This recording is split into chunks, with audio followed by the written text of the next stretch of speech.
I have not seen this type of speculation by retail investors in the markets really since 1999.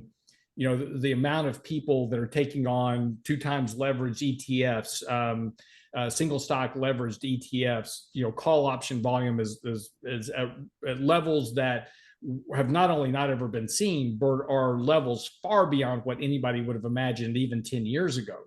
So there's just been so much of a drive for investors to take on more speculative risk because they've been taught that no matter what happens in the market, they're going to get bailed out by somebody, either the banks or the Fed. So there's no risk to taking risk in their view. Now, eventually, that works out very badly.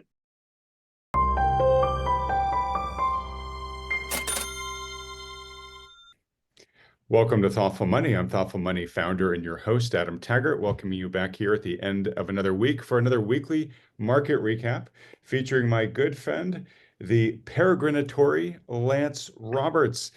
Lance, welcome back from the UK. Thank you very much. Yes, I flew south for the winter. Yeah.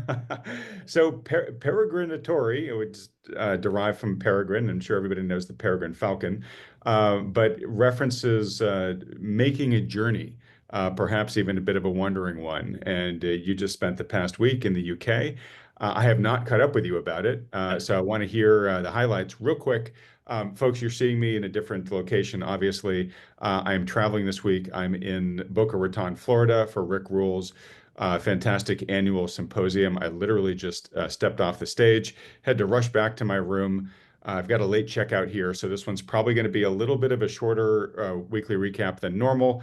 And in my haste to pack, I packed my suit jacket, which is why you're seeing me a little bit more casual today. Hopefully that's all right. Lance, so the UK, first off, did you make your way to Clarkson's pub? How was it? I did, and actually, I'll have to send you pictures of it. But yeah, it's in the Cotswolds, and of course, driving in the UK is an experience. If you've never been driving in the UK, the steering wheel's on the wrong side of the car. You drive on the wrong side of the road, and probably the most challenging bit of that was the roundabouts everywhere. So but my wife was actually doing the driving, and she did a fantastic job. But you get on when we got back out into the country, these roads are very narrow, and in some cases they're one lane. And so if there's traffic coming, you're trying to figure out how to get off the road so people can pass. But yeah, we actually made it to Clarkson's pub, and the Farmer's Dog, and we hung out there for a little bit, and then we drove into we were driving in from Lincoln, and going from Lincoln to Bath, which is where the Roman baths are. We stopped at his pub along the way, so it was a nice journey, a lot of fun, enjoyed. But we were there to see our son, and so we spent 5 days with him. It was fantastic, but as is always the case, it's always great to go on vacation, but it's always great to come back home. That's good. So usually when I go on vacation, I experience the old adage, no good vacation ever goes unpunished. Are you living through that right now? Yeah. The good news is that the markets didn't crash. I'm historically known for when I go on vacation, the markets tend to crash, and that didn't happen. So that was the one good positive side. I could actually enjoy my vacation without having a slew of clients, calling, asking about the markets. So, that part was nice. Yeah, although we did have some extreme market activity, it was just to the upside this time, and we're going to talk about that in just a second. Sure. Real quick for those that were hanging on your teaser last time, did you cross paths with, is it Jeremy Clarkson? Jeremy Clarkson? No, did not. He was not. I did look for him, but yeah, he was not there. So, all right, okay, folks. Well, we'll have to still dream about maybe pulling him into an interview at some point in the future. Yeah. We do have Joel Salatin. That one's going to come on in 3 weeks or so when I'm on vacation for the week in Ireland. But I'm busy trying to record some videos that are kind of evergreen, aren't market timing sensitive, and so we'll have Joel's out there the week I'm gone. All right, so well, first off, real quick, I did mention that I'm here at the Rick Rule Symposium. It has been a great event, folks. If it's something that you've thought about going to in the past, I can't recommend it enough. I will say, Lance, and we'll talk more about this in our rant at the end of today's session. It won't be a rant. It's going to be more of a celebration, maybe a gratitude session. But I got to tell you, it's been great being here. I mean, there's a lot of great speakers. and you really get to spend a lot of time with them. I spent a lot of time last night on a cruise, having drinks with David Stockman and Frank Trotter, who's the CEO of Battle Bank, the new bank that Rick Rowe and he are launching. They're sort of both of the same generation and knew a lot of the same uh, legendary people back in the day. Frank, one of the mentors of his at one point in time was Hyman Minsky. David Stockman obviously has a ton of anecdotes from his days early in DC during the Reagan era, with the likes of Volcker or Reagan himself. So you really get that kind of exposure when you're at an event like this. But I will tell you, a high quality problem I've had, Lance, is uh, it's hard for me to take two steps here without somebody coming up and very graciously uh, stopping me to say how much they enjoy this channel, enjoy our banter as well on the weekly market recaps, but just talking about the importance that it has in their lives, and that, I mean, Lance, that feedback is priceless. So we'll talk more about that, but I really just can't express enough how wonderful it is to be out, IRL in real life, which I don't do very often, and get to interact with people like that, and hear that the mission of this channel at least seems to be getting, having the intended effect out there in the world. So it's just if it'll make you feel any better, I was in Lincoln at a cafe. My wife and son had gone off to do a bit of shopping, and I went into a cafe, and I'm sitting at a table outside on the street drinking a cup of coffee and kind of checking on the markets and stuff. And a gentleman walked up to me, his name was Joseph, and said, "I watch you all the time with Adam Taggart." So that's so wonderful. And I'm like, "You're kidding me, right?" I mean, I'm in a different country. So yeah.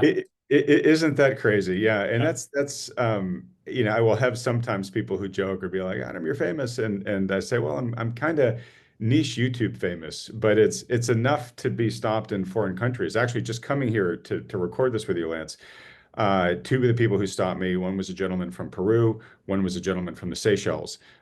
So it is crazy. This channel does get watched much more widely than I think we fully appreciate.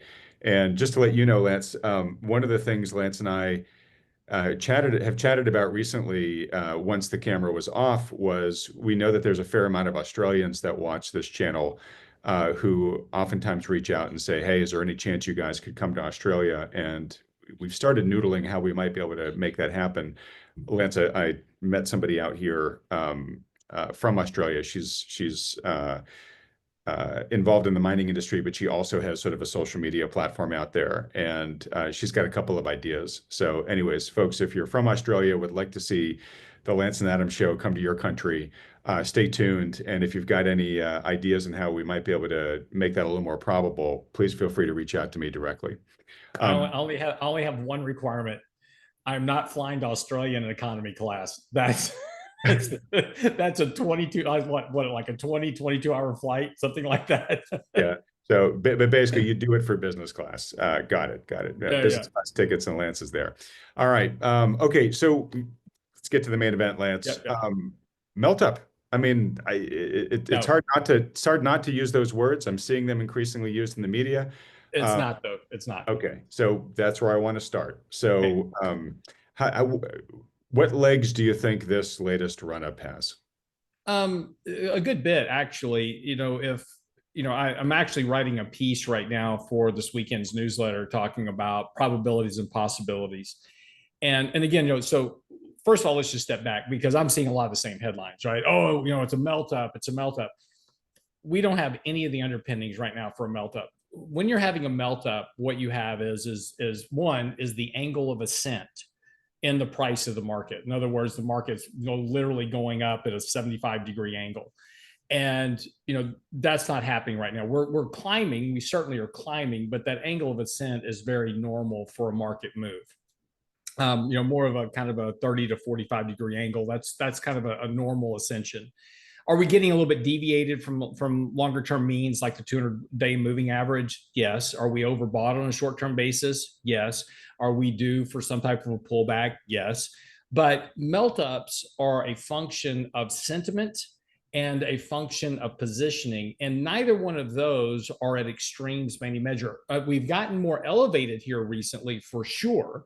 But remember, we were coming off, and you and I were talking about back in early April. I wrote the article called The Hope and the Fear, and that was on April the 7th that we published that article. And we talked about it on the show that week and saying, look, we have not seen sentiment and positioning this negative since the financial crisis. And so this rally that we've seen since then has been a function of the recovery of that very negative positioning and sentiment. But we're not back to extremely exuberant levels. We're starting to push more into greed levels, absolutely. But if you look at professional investors, CTAs, they're about neutral. They're not over their skis in terms of leverage or positioning. We're not seeing a massive short covering at this point. We're seeing some. But we're not seeing the type of speculative positioning and sentiment that you would see in what would technically be termed a market melt-up. Adam, you'll remember the last market melt-up we had was in 1999, and you remember in late 1999, starting in November, the Nasdaq went up 100% like 2 months. That's right. A melt-up. No, okay, yeah, that is bananas. We are not there. Yeah, and if you look at a chart, it looks like this. Right.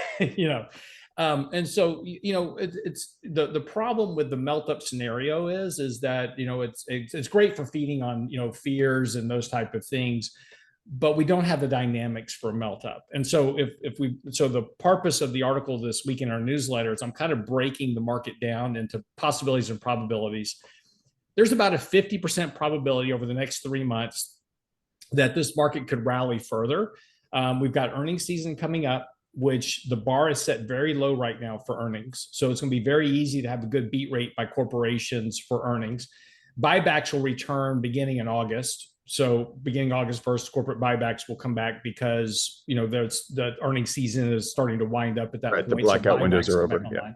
Yep. And right now, buybacks are at a record this year. Buyback announcements have set another record this year. So we're going to have over $1 trillion worth of buybacks in the markets between August and October. Between August and the end of this year, we'll hit somewhere around $1 trillion in total buybacks for this year. So that's a good chunk of buying for the markets.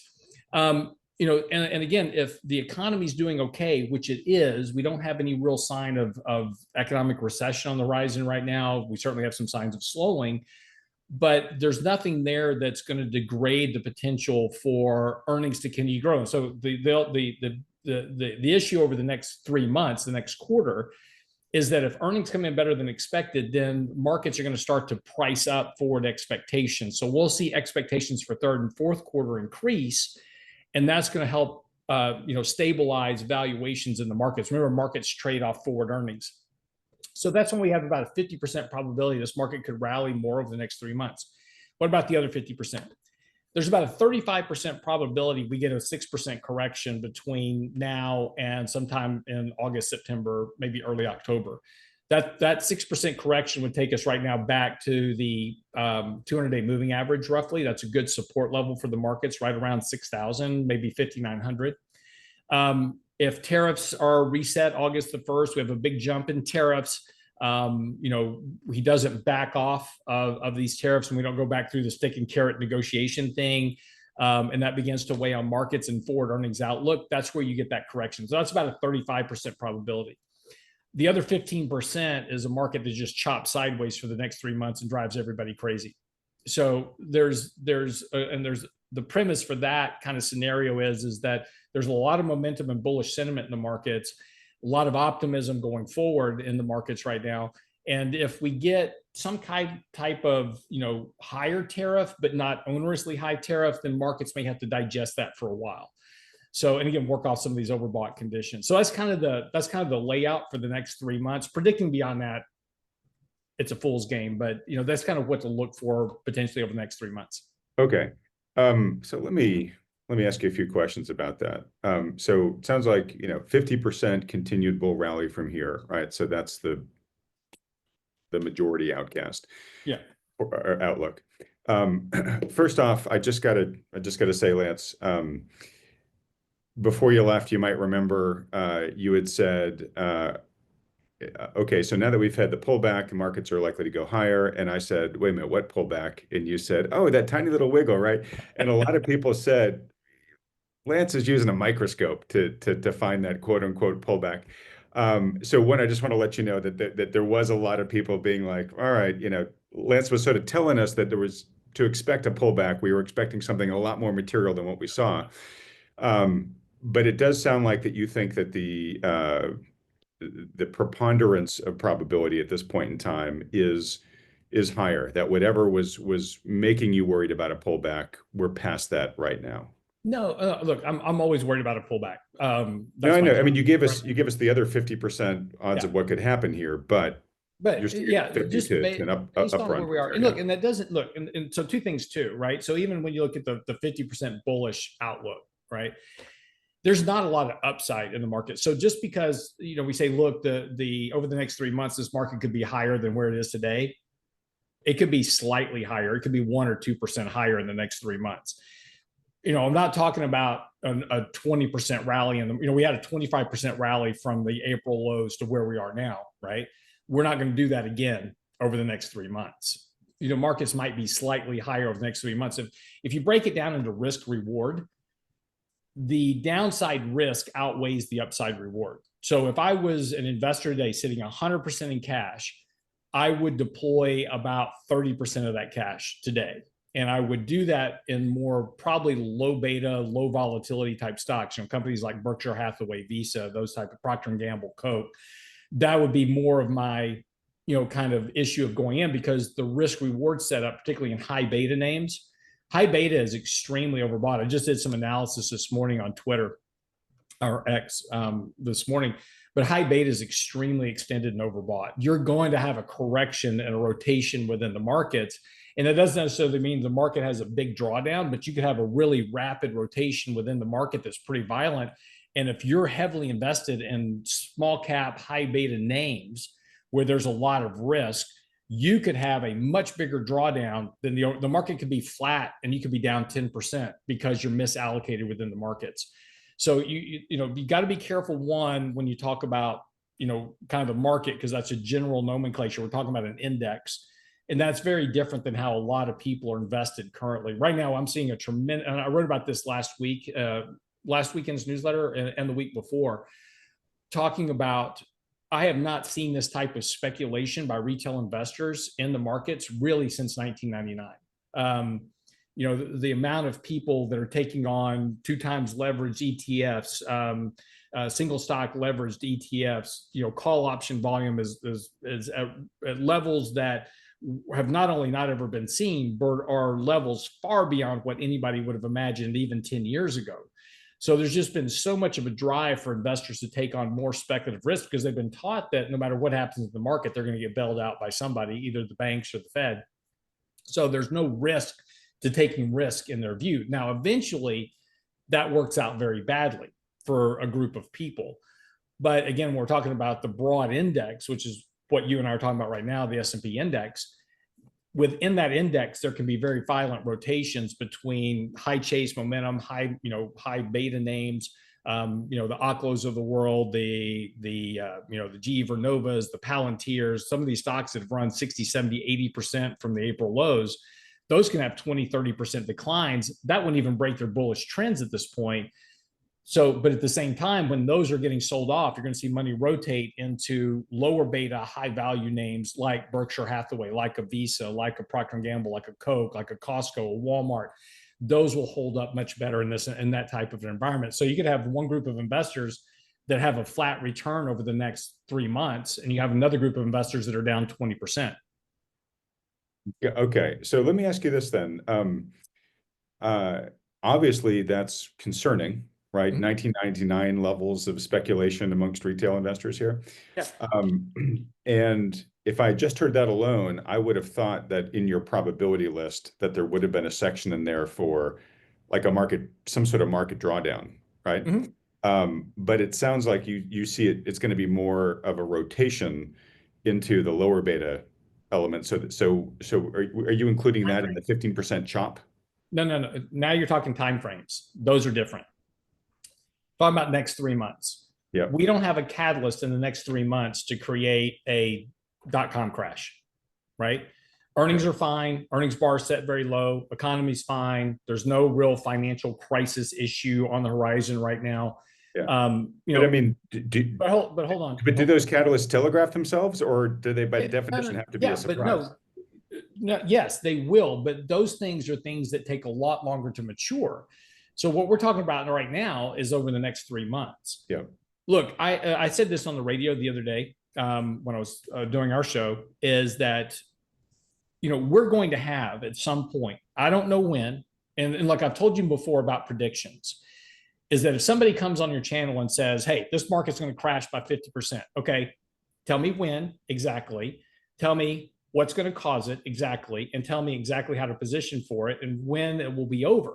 Right. Because if otherwise you can't do that, a prediction is not worth anything. If I say the market's going to crash 50% sometime in the future, that's useless, right? Yeah. We've had people calling for a 50% market crash for the last decade, right? Just to be clear, there are a few names in that space that have been doing that for many years that people have been begging me recently, just get them on the channel. This person's been predicting this, get them on. I'm like, yeah, they've been predicting it for 8 years. Like it hasn't been useful, right? Yeah. Exactly. And so here's what I do believe, right? I do believe that at some point in the future, we're going to have another 50% correction. We will have another financial crisis type event or a .com type event. Those were very different. One was credit related, one was balance sheet related, earnings related. Yep. But we'll have some event. What causes it, I don't know. But I think that's going to probably be in the 2030s. Before we get there, I think there's so much momentum behind this markets right now. There's so much money coming in. And that was really when you kind of look back. We talk a lot about the .com crash. We say, it was like 2000, the .com crash. We got to remember that whole rally started in 1990. Here's an interesting stat for you. In 1990, 80% of investors in the markets in 1990 just started investing.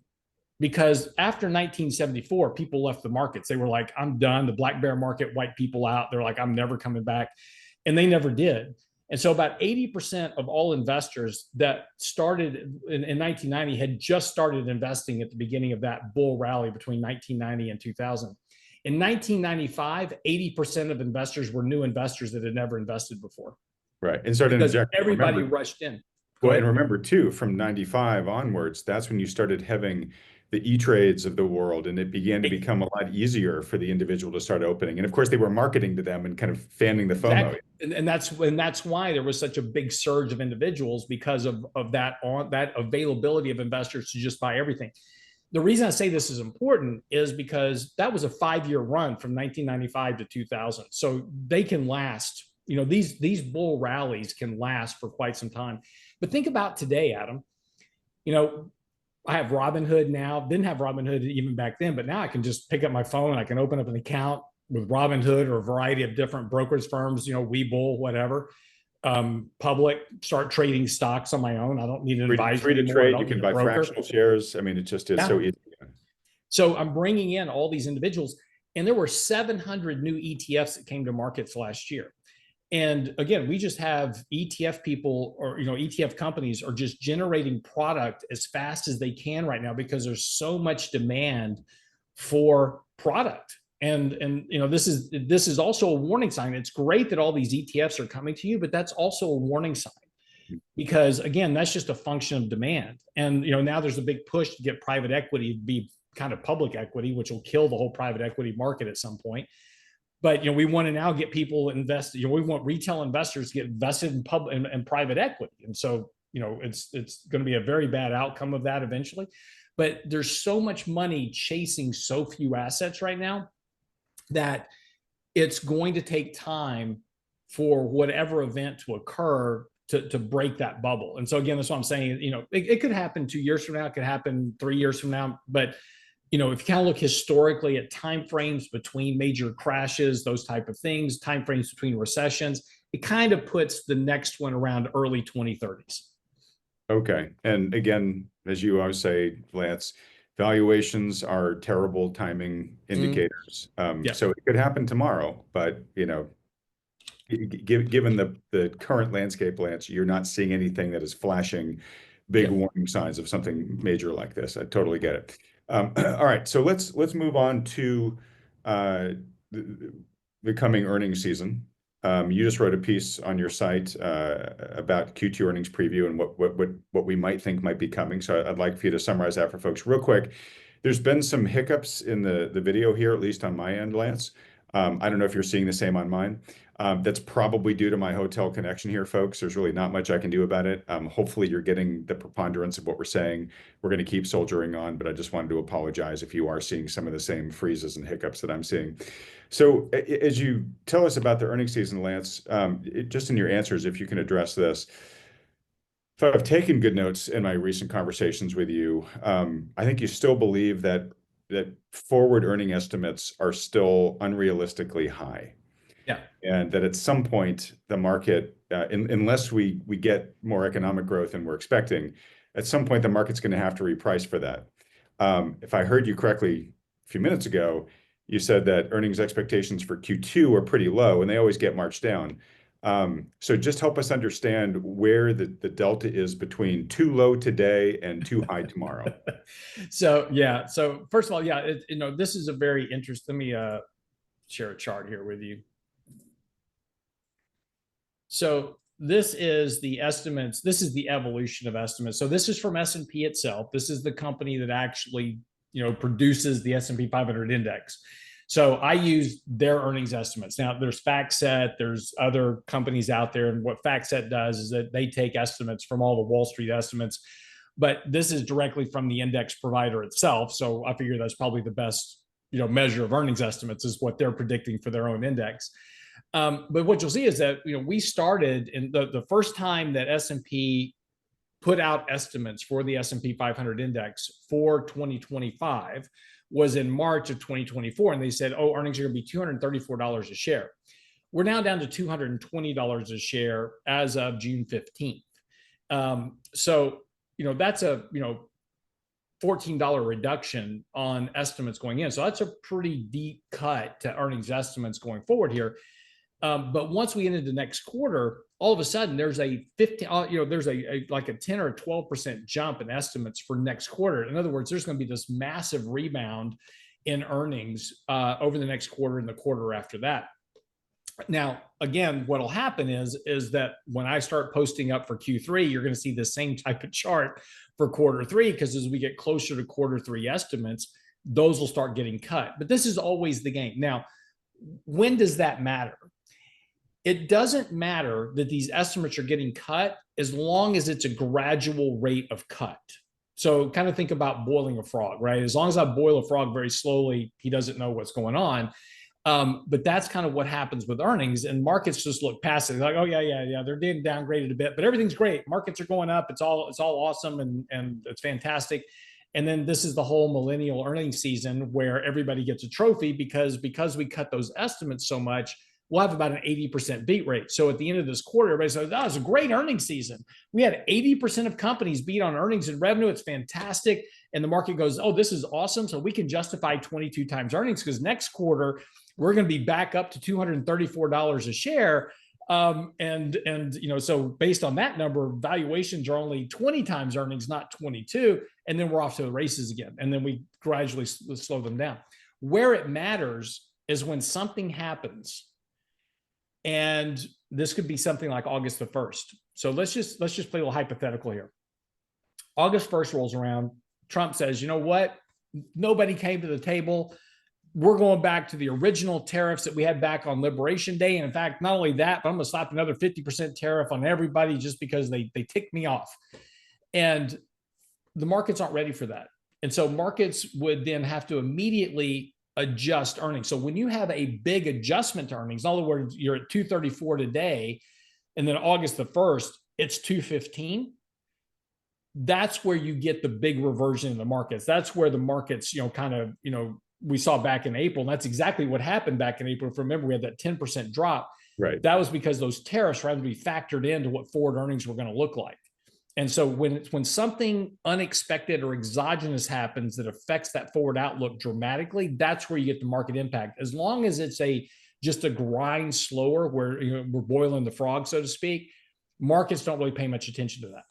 So this may actually literally be what it happens, but what I hear you say, Lance, is if it's the slow creep, right, then the Wall Street analysts are like, yeah, that's kind of what I have. I mean, maybe it's a little bit less than what I put in my model last week, but it's still in the same ballpark. Yep, If it's something that causes them to say, oh my God, I got to rush back to my desk and update my model, that's when we see the quick repricings. that's correct.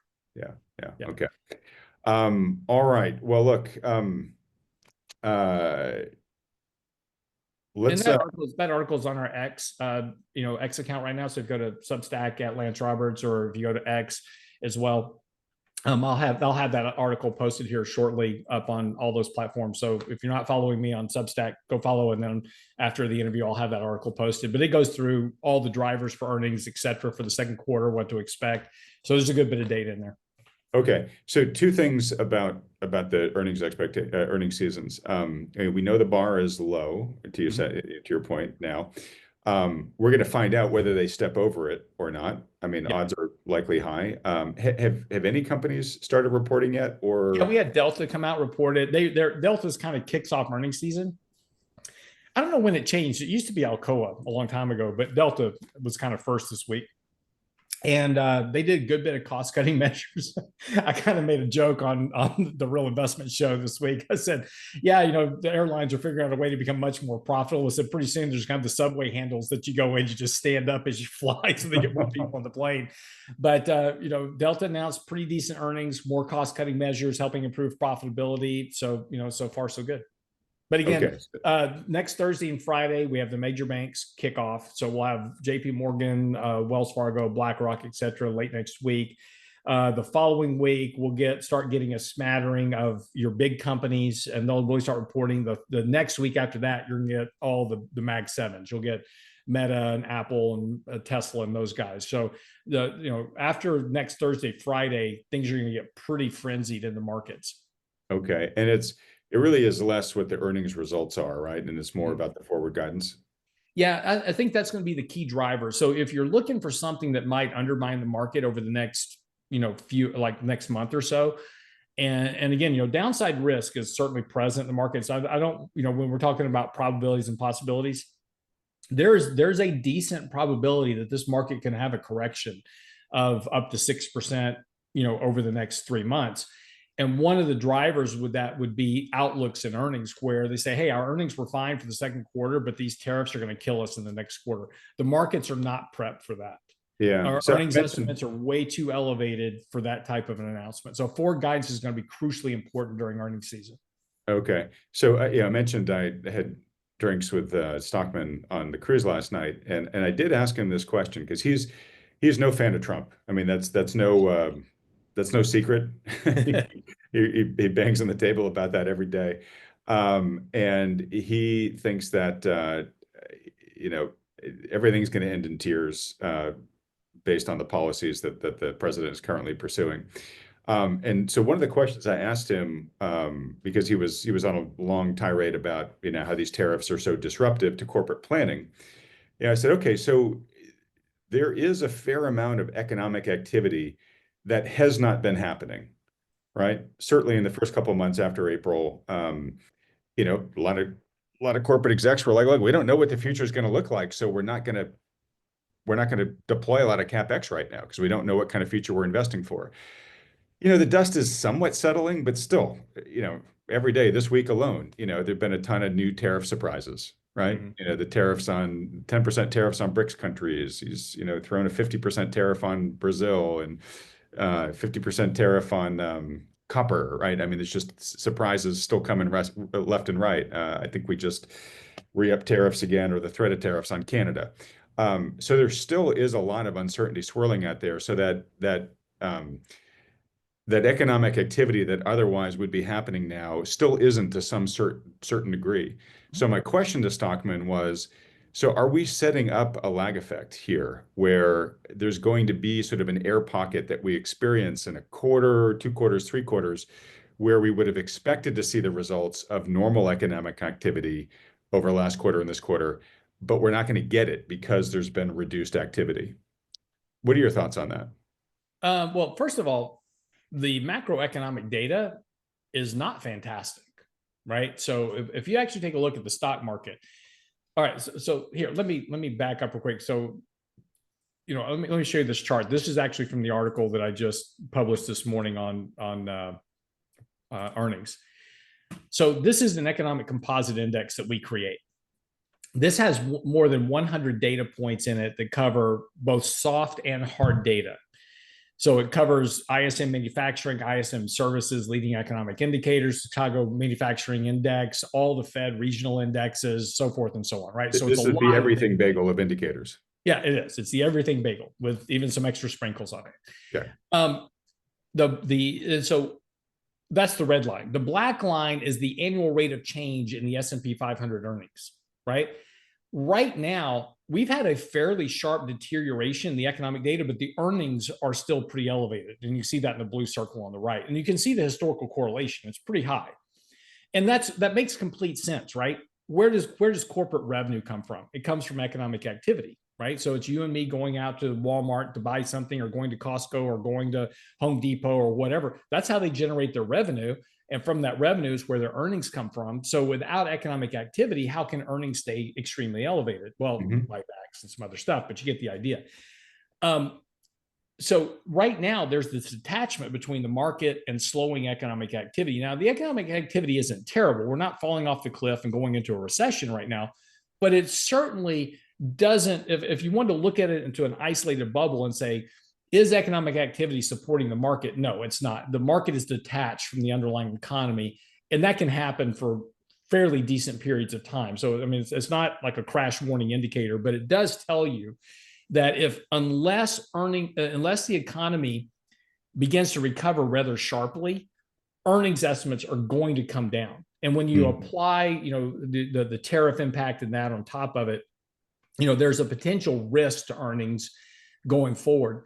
Not so much to inflation. Tariffs aren't inflationary for a whole variety of reasons, and I've got an interesting story to tell you about that. But they are important to the manufacturing of earnings by corporations, because corporations, the producers, are the only people that pay tariffs. Consumers do not pay tariffs, only producers.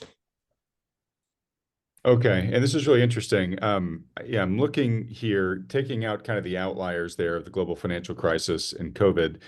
It seems more or less every time the black line, the year-over-year change in the S&P pokes above the red line, the S&P is then followed with a negative return. In other words, that it's the S&P that corrects back. Well, be a little careful with that, because the axes are different. If you'll look at the right axis of the S&P, or annual rate of change, the center line is 0. So you have positive earnings growth and negative earnings growth. The index is a 0 to 100 index. Right. So the data's been pretty tightly correlated on this. But that's a little bit of chart alignment. But that was really just to show there is. But to your point, I mean, I'm just saying, don't look at it from the function of when it's above the red line. It's really not that. It's just that when you see the downturn in economic activity, like in the financial crisis, you had that very sharp drop off in economic activity, and earnings were right with it. That's what you would expect, because earnings are a function of economic activity. Okay. Yeah. But so I guess more or less we're sort of saying the same thing, which is that we would expect the black line to catch up to the red line here. Or vice versa. One's got to catch up with the other. Okay. Right. Yeah. All right. But presumably if the economic conditions continue weakening, stock can't ignore that forever. That's correct. No, that's the whole point. And then we start getting into third and fourth quarter, where these analysts, which have very lofty earnings expectations in third and fourth quarter, those have to get cut. So if earnings grow, see, this is the whole premise by economic analysts, is that somehow we're going to have this magic recovery in the economy, and we're just going to have this boom in the third and fourth quarter, economically speaking. I don't really see where it's going to come from, because employment growth is slowing. We're at 147,000 in the last report. We're not generating 200,000 plus or 300,000 plus jobs like we were. We're down to about half of that, and that's continuing to kind of grind lower. Consumers are clearly, we're starting to see rising delinquency rates. We've talked about all that stuff. I mean, consumers certainly seem to be coming under more pressure. Consumers are the ones that drive economic activity. That's 70% of the equation. So I don't really see where the evidence is that you're going to have this massive recovery in economic activity. I think it's going to be more of the slow grind over the rest of this year, which is going to make those estimates have to come down at some point. Okay. Interesting. You used the word slow grind. It's exactly what Stephanie Pomboy said earlier this week, where she thinks the probability is more likely we'll just continue kind of grinding and largely towards a slowing economy from Yeah. here. And to your point too, to one of your cautions, she's totally open to the fact that there could be some sort of event that catches everybody by surprise and bang, economy falls into recession. But she thinks the majority of the probabilities are more just sort of this slow grind, right? Yeah. Um, Can I also, show you just one more go chart ahead. about this before you get off of it? Yeah. This topic, and then we can move on. I just want, I can't reiterate how important consumption is to this whole equation. This is a chart. So the red line is S&P forward earnings, right? Year-over-year rate of change, just like I showed you a second ago, was just black in the last chart. The black line is personal consumption expenditures. And so the point about this is that, again, with personal consumption expenditures slowing, I don't see how you can maintain exceptionally high estimates in terms of earnings growth.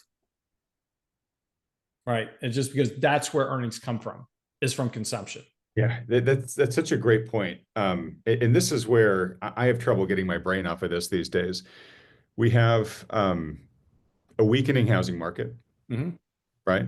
So there is a negative wealth effect associated with that, right? And housing is much more widely owned across America than stocks. Um, and we have this, what I think could be contagion from student loan repayment, right? And folks have heard me tell this story, so I won't repeat it here. But basically, where the fact that you've got to repay these student loans that have gone back into repayment, um, it is compromising people's ability to service their other consumer debts, right? And so all of that weighs on consumption, Lance, right? And so that I'm not even considering layoffs or anything like that in there, right? But I just see that as both of those trends, to the extent they continue from here, and they look like they're going to continue for at least the next year or two. That's just going to increasingly weigh on consumer expenditure. Yeah. No, look, and that's why also too, when we come back and we talk about tariffs, there's this, all these headlines about how, and look, I wrote the whole article about, the Fed's caught in this transitory trap. They should be cutting rates right now, but they're not, because they're too worried about this potential tariff inflation. But you take a look at what's happening economically on the consumer side. The risk is still disinflation over inflation at this point, and particularly with just when you start talking about the big drivers of inflation: housing, transportation, consumption in terms of food. Those are the big drivers, and we're starting to see people step down. I mean, Walmart, Costco, et cetera, they're starting to see improvements in foot traffic as normally higher end retail shoppers are now stepping down to lower cost producers of food and those type of items. Right. Stop and shopping at Whole Foods, and doing my Yeah. grocery shopping at Walmart Yeah. or Costco now. Yeah. Okay. So I have an interview with Michael Kantrowitz, famous for his hope framework in terms of how the economy rises and falls. Mm-hmm. And that's coming out tomorrow, so the day after this video. And the punchline is he's not super worried at this point in time, kind of like you, Lance, like not in the immediate term, right? Like his let's say 3 month headlights on his car. Things seem to be holding together okay-ish, right? Definitely some cracks to point to and stuff like that, but it just doesn't seem like from his framework that the wheels are going to come off anytime real soon. And from a market's perspective, he sees us back in Goldilocks, which is definitely an extreme, right? And he's saying that this is uh, definitely an extreme where the market is pricing in the least degree of macro risk right now. One of the most extreme times in his data set. And it doesn't mean the market, is going to roll over tomorrow, right? In fact, he's not even sweating it that hard right now, but it makes the market much more reactive to surprises, right? When everybody is sort of maximum complacent, anything that is not perfect has the ability to send the market responding, much more violently than it normally would. Um, And I kind of asked him, so I mean, is this like a bubble in search of a pin? And I don't think he said exactly that, but he's like, it's more like that than not, right? Yeah. Yeah. And so I think the worry here for the skeptical investor, right, about today's valuations and who has concerns of the macro ones like you and I have about consumers' consumption. Um, the big question on people's minds, and this is really maybe the heart of today's discussion, Lance, is okay, so how do you ride and how long do you ride the uptrend when the market is kind of priced for perfection and there are swirling pins out there, known pins that could puncture confidence? Well, so the thing that gets investors in trouble is, we talked about this before, is doing this all or none thing, Hmm. where it's like, oh, these valuations, I need to get out of the markets right now. I'm 100% cash now, right? I'm out. Don't have to worry about it. The market just keeps going.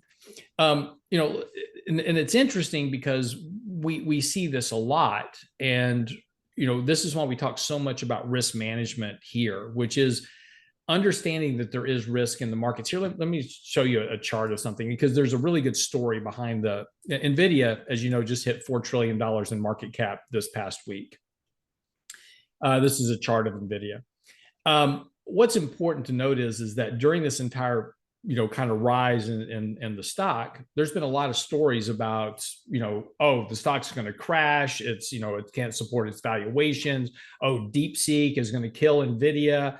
AI is dead. You've interviewed people that have even said, hey, NVIDIA is a huge short position, right? And you and I have made comments like, and at some point, competition's going to be able to, Sure. start to catch up and eat away at their margins and yada yada. Yeah. Yeah, absolutely. But we own NVIDIA. We've been long NVIDIA for a long time. And when back in really kind of early March, late February, we started reducing our positions in NVIDIA because they were very overbought, extended, those type of things. We didn't sell everything, but we reduced that position size. When we were starting to get into the whole sell-off in April, we cut that position even further. We bought it back after April the 7th. We wrote that hope and the fear. We added back to that position because markets were starting to change dynamics at that point. And the stock had gotten deeply oversold, got down to its rising bullish trend line, and is now rallied back to all-time highs. So the point is to always separate out, and I'm just picking on NVIDIA right now because it's such a darling of the markets and everything else. And everybody's got, there's lots of bullish commentary, lots of bearish about NVIDIA. So it's a great kind of stock to work with in terms of analysis. But this applies to the markets. This applies to every stock, every index. It doesn't matter what you own. When things get extremely extended, this is why it's important to take profits, because eventually you're going to have a correction because of just one reason or the other. Here's another good example, right? Gold has had a huge bull run, and it's doing fantastic. And along the way, it's had some decent corrections, and is currently in this big consolidation process right now. But that's because it got extremely overbought. So again, when it got extremely overbought, you and I were talking about, shows, hey, take some profits here because you're going to get a pullback. And then a couple of weeks later, it's like, hey, you're back on a pretty good bullish, kind of buy signal. And you were shocked that I would say that. But I said, you're good. You've kind of worked off that risk reward. Now it's a better entry point than it was just a few weeks ago. So the point about managing money is always this, is not about being all in or all out of something. It's about understanding how much risk you're taking to be in the markets and then navigating that risk accordingly. A good conversation that we had this morning is talking about beta versus momentum. And if you take a look at sectors in the markets right now, we're starting to see a very interesting, I'm looking for a specific chart. And I don't have it, so I'll have to come back to it. But in the markets right now, there's a big move that's happening between momentum and what's happening with like low beta stocks. And right now we see, for instance, low beta is very out of favor. Like nobody wants to own low beta stocks right now. Everybody wants to own high beta. High beta is the most overbought sector in the entire market. So everybody's chasing anything that's going up rapidly, small cap stocks in particular. They're extremely overbought right now. Nobody wants to own low beta. And so when you have a deviation like this between high beta and low beta, that's almost always a good setup to take profits out of high beta. Doesn't mean sell everything. And so if I dig down into looking at what's in high beta, right? So what names are there? Well, it's Atmos Energy, it's CME Group, it's Kimberly Clark, those type of things. So we're looking. I'm sorry, that's low beta. Those are the things that you want to kind of look at. So if you own a lot of high beta stuff, this is a good time to say take some profits there, reduce that position size, and rotate that cash into low beta, because if the market corrects, that's where money's going to go to. So again, it's just about navigating risk. You can stay invested in the markets always. There's never a reason not to be invested, but where you're invested is the key point. Great point. Let me just clarify for folks. So when you're saying high beta and low beta, high beta are companies that are highly attuned to the market direction, Correct. Right? So if market goes up, these things go up. It's what everybody's chasing at the moment, right? It's what everybody's chasing at the moment. Yeah. And the flip side of that is a low beta stock. It's not that it goes the opposite direction of the market. It's just that it doesn't have a correlation to the market, right? Market does whatever it wants to. These stocks they beat to their own drummer, right? Right. And they're more value oriented. Here's high beta stocks as an example. So it's AMD. If we look at the most overbought high beta stocks, it's Tesla, Monolithic Power, Palantir, Micron, Broadcom, AMD. The winners you would think, Vista Group, Microchip Technologies, SCMI. That's exactly what you would expect to be in that group. So those are all your high beta names. And right now they're all clustered in the upper right quadrant on a relative score basis to the market. The only one's really out of that factor right now is Tesla, but it's dragging for a different reason. Yep. But if you're in those names, that's where you start thinking about, okay, why don't I reduce? So, and again, talk about position sizing. Let's say that I own 2% of every one of those companies in my portfolio. They all make up 2% of my portfolio. Now they're 3.5% of my portfolio because they've had each position is now 3% of the portfolio because they've had a huge run. Trim them back to 2%. Take your profits and then go buy some of those low beta names, or go buy some bonds, or go buy some, something else that's deeply out of favor right now, and allow the market to rotate back to you, because it will. Because when we get the correction, this is where I'll see all the money's hiding right now in high beta names. Nobody wants to own low beta because they're not making any money with it. So I sell that and I buy the high beta stuff. But when that corrects, money's like energy. You don't destroy energy, right? Energy just changes form. And that's all that happens in the market. Money doesn't leave the market. It just changes where it's hiding.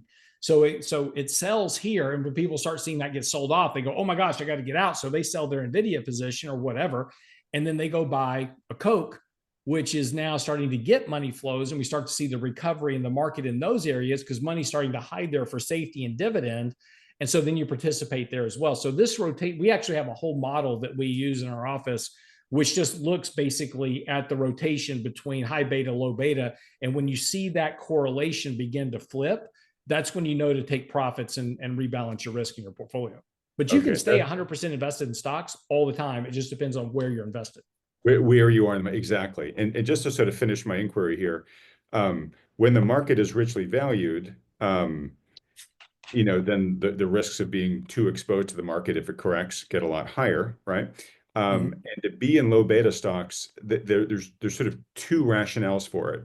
One is, if you're in a low beta stock and the market corrects, it's likely not to be impacted because it doesn't have much beta. I mean, it doesn't have much correlation to what the market does, right? So it's sort of a way to sidestep the market downturn, which can be an easier way to play that. Like you could go short, but then the market might continue going up and you're going to lose your pants. Whereas if you're sitting in a low beta stock, it's largely going to go to the beat of its own drummer. If the company's well run, it'll probably still do okay.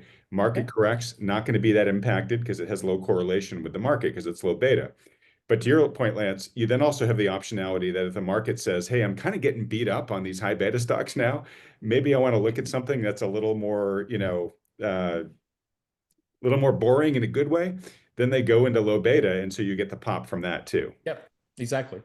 And so, but again, how you manage your portfolio is entirely up to you. But the one thing that impairs investors over time more than anything else is they hear a bearish headline and then they sell everything and go to cash.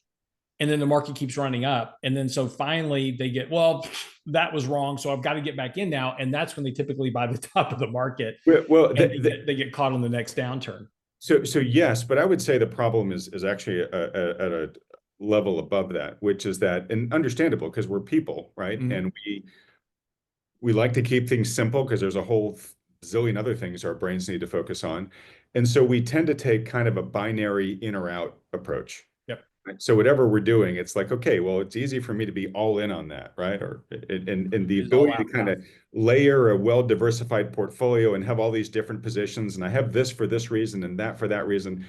For the average person, it's really hard to keep all that in mind unless you're a full-time DIY investor. And if you are and you've got experience, great. And you're successful at it, great. Keep doing it.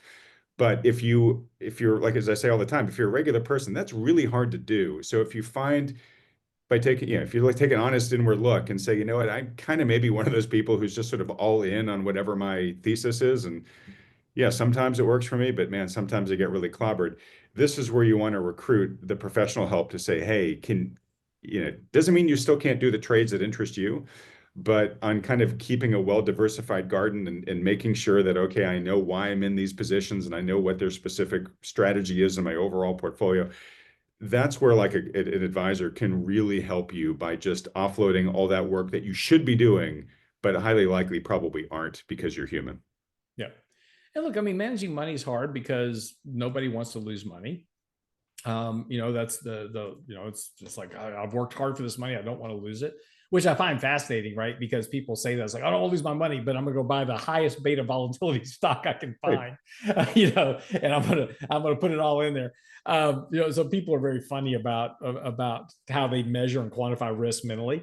But, the point is that, investing is a long-term game. And as long as you can navigate the risk profile. What I mean by that is we all have a different level of risk tolerance, and you can throw out all those, when you go sign up for an advisor, say, here, take this risk profile questionnaire, and the questionnaire says, if the market goes down 10%, are you going to buy more, sell everything? What are you going to do?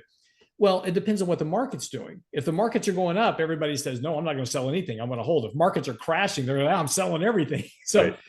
Even the risk profile questionnaires are useless because they don't account for what actually happens during market declines. And so this is where you've got to really be honest with yourself. When you look at your portfolio, markets are doing fantastic right now. They're great. We're up 25%.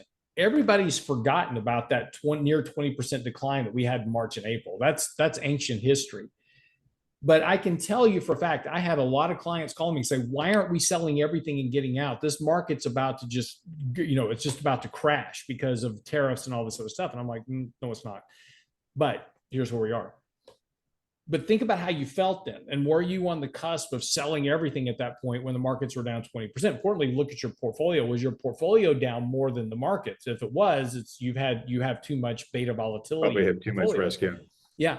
So, but be honest with yourself and go, as an individual, and I know my tolerances, right? I, as an individual, I cannot stomach, if the market's down 10, I cannot be down 10. That's just not in my wheelhouse to do that mentally. And I know that. I'm aware of it.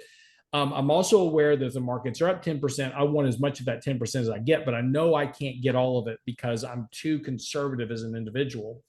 So the whole portfolio is balanced and tailored to limit that downside risk to some degree. It still doesn't mean the portfolio is not going to be down. When the markets were down 20, our portfolios were down about 4. Right. So I'm still down, right? But down 4 is the new up when the market's down 20. Yeah. But, I'm still down. So you're going to lose money when markets are down. I mean, there's just no way around it. You have to be willing to have a limit to where I can live with that down, and then be willing to give up some of the upside when the markets are rallying, because you can't have both. You can't have all the upside and none of the downside. That just doesn't work. But if you can come to an agreement with yourself, I can build a portfolio that will generate this rate of return over time with this much volatility risk, and be good with it, you can stay invested all the time as long as you're managing that profile. Yeah, and this I just want to underscore this is very important, but it is really hard, right? I mean, Lance, how many clients have you had that have said, "Hey, I'm that client, Lance. I'm happy to have you shave a little bit of the upside off for me to give me some of that downside protection. So if the market really drops, I'm good, right? But then we get into one of these multi-month up cycles, and Nvidia is just crushing it. And this guy's brother-in-law, Yeah. who he thinks is an idiot, is all in on these high beta stocks and is crushing it. How many of those people come to you and say, "I can't take it anymore, Lance, you got to put me in XYZ," right? Probably I will pretty tell high you, percentage, right? I have a lot of clients that listen to the show, so I don't want to say categorically 100%, but I would guesstimate that 99% of our clients are liars. And what I mean by that is that, they come in, they say, "Oh, I'm super conservative, don't lose any money for me, be good." But when the market takes off, they're like, "Why aren't we have more in?" Or when the markets are down, 5-10% and their portfolio is down 1 or 2, it's like, "Why are we losing so much money?"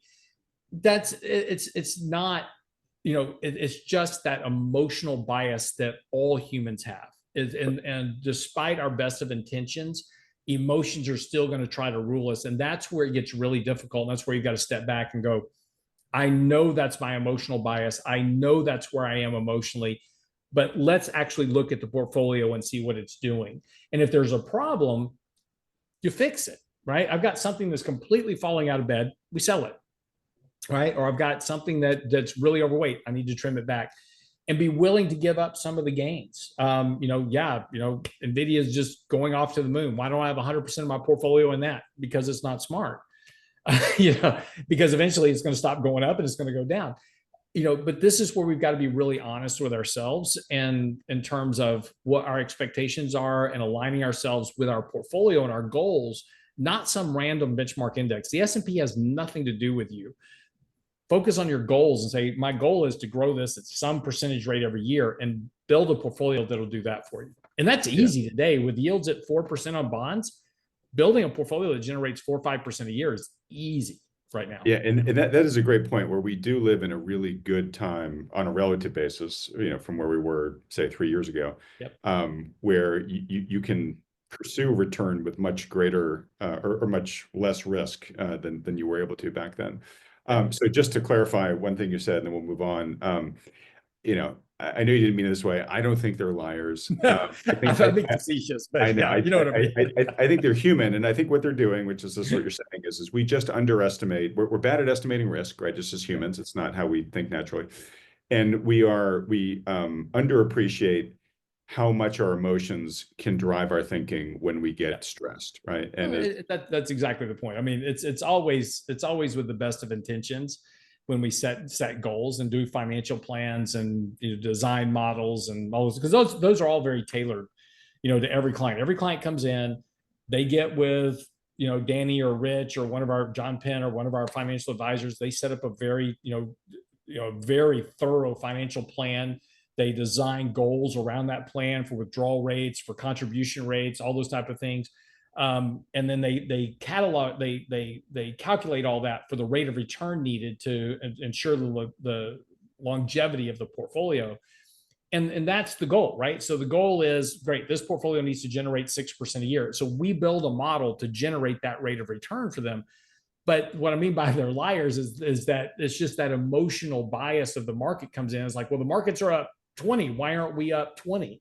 Right? Well, because your portfolio is designed not to lose money, because you can't afford in your retirement state to lose you can't afford to have a 20% drawdown. Can't afford to lose 20. Yeah, no, exactly. Right. So it's always that emotional, and that's why I write so much. If you go to our website and go through articles, I've written so many articles about emotional behaviors, behavioral biases, psychological pitfalls, all these type of things, because those are the things that impair investor returns more than anything else. Stock picking is not hard. If you just buy an index and leave it alone, you'll make money over time. But the reason that most investors don't make money in the markets is because all of the psychological pitfalls. They buy at the wrong time, they sell at the wrong time, they chase last year's hot performers, they don't catch the rotation, all those things that occur that lead to bad outcomes for investor returns over time. Yeah. Well, so, I'm at this conference, and it's a natural resources investing conference. And I'm sure most folks here have heard Rick Rule talk. Rick is famous for being in on a thesis years early, right? Because you can't predict with exactitude, when these trends are going to fully come into their own.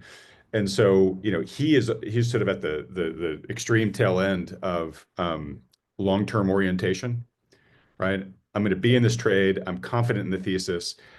I just don't know how many years it's going to take for this thesis to play out, but it's the kind of deal where you got to be in once it hits. Otherwise, Yep. you've missed the opportunity, right? So you really need long-term oriented people. So I know, from talking to you and the other firms I work with, Lance, Ted Oakley said it best. He said, pretty much everybody I talk to, I onboard as a new client, you know, swears up and down that they are long-term oriented. We come up with a strategy, we tell them, how we're going to manage this. And, sometimes the market's going to go away, sometimes it's going to go against us, but we've got this long-term strategy, we're going to stick to it. And he said they're totally fine and 100% behind that until the market's down 10%. Exactly. And that's exactly where we got to protect from what you're talking about. So I think we've kind of beat this horse dead. But the key thing is, to your point, Lance, you got to be real brutally honest with yourself. It's really hard to do. And my only coda there is if you're not, super confident in your ability to really do that well, that's when you pull in an advisor and say, help me do this. And the things that you mentioned, like the financial plans and stuff like that.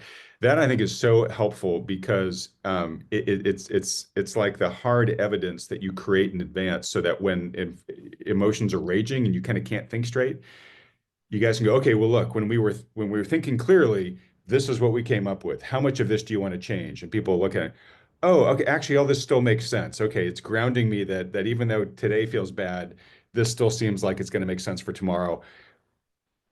Yeah. Thanks for giving me the reality check. Let's just keep things as they are. Yeah. Yeah. And the way we refer to it a lot, it's a roadmap basically. And it's like if you're going to drive from Houston to, if I was going to drive from Houston to come see you in California, I could just get in my car and just start driving down freeways, and maybe hopefully I'll get to where I want to go. But it'd be much easier if I just had a map to get there Right. to follow. And that's really what that plan is. And where we go wrong in terms of our investing is that we take what my mom would call the scenic route, which was she would get lost when we were driving somewhere. Uh, but those scenic routes can be very costly, and that's those deviations from the roadmap that we want to be careful of. And so, really, this is why we talked about before on the show is like if you can't write down an investment policy statement, you should not be investing your own money. That's just one of your key tests. If you can't write an investment policy statement, you should not be managing money. Well, and on that, when you were talking earlier, I wrote this note because I was going to ask you. I hear from a lot of people like I hear Lance saying that when the getting's good, you want to trim back a little bit, right? But people also say don't sell your winners, right? So Ouch. how do I deal with that? And one of the things that you've said is, well, it doesn't have to be an all in or all out kind of thing, right? And so the question I was going to then ask, which is, okay, so how do you determine what percent to sell, right? And then I think you already gave the answer, which is, well, if your portfolio target's 2% and it's now 3.5%, then sell back to 2%, put those gains into something that's less correlated with the market, right? Whatever, right? That all makes sense. Now, I'm going to guess a lot of people watching, they don't have that rigorous a discipline. They own the stock, but when they bought it, they weren't like, oh, I'm going to make this 2% of my portfolio. It was just, I'm interested in this. I think it's got legs. I've got an extra couple thousand, several thousand lying around. I'm going to put that in next stock. And I would think you would say, look, if you don't have a portfolio target, position size target, you shouldn't be trading individual stocks on your own as well, right? Yeah, one of the basic tenets of if you read turtle trading or if you read any book by any great trader, position sizing is the number one rule of managing a portfolio, which is you don't build a position so large that it absolutely collapses your portfolio if things go wrong, because things will go wrong. Eventually something will happen, and NVIDIA will take, NVIDIA just had about a 20-25% correction, so maybe more. I haven't checked it, but it just back in March and April, it had a pretty big correction. If you had a big chunk of your portfolio in NVIDIA, you took a pretty significant hit. And that happens from time to time. And so this is why, again, this goes back to what we were talking about earlier about beta volatility. Every stock has a beta, right? So what is beta? Beta is how much does a position move relative to something else? So if I want to know what the beta volatility of NVIDIA is relative to the S&P 500, I can measure that. And so if the beta volatility of, I'm just picking out numbers right now, but just say the beta volatility is 2 relative. So in other words, it's twice as volatile as the S&P. So if the S&P goes up 1, NVIDIA goes up 2. If S&P goes down 1, it goes down 2.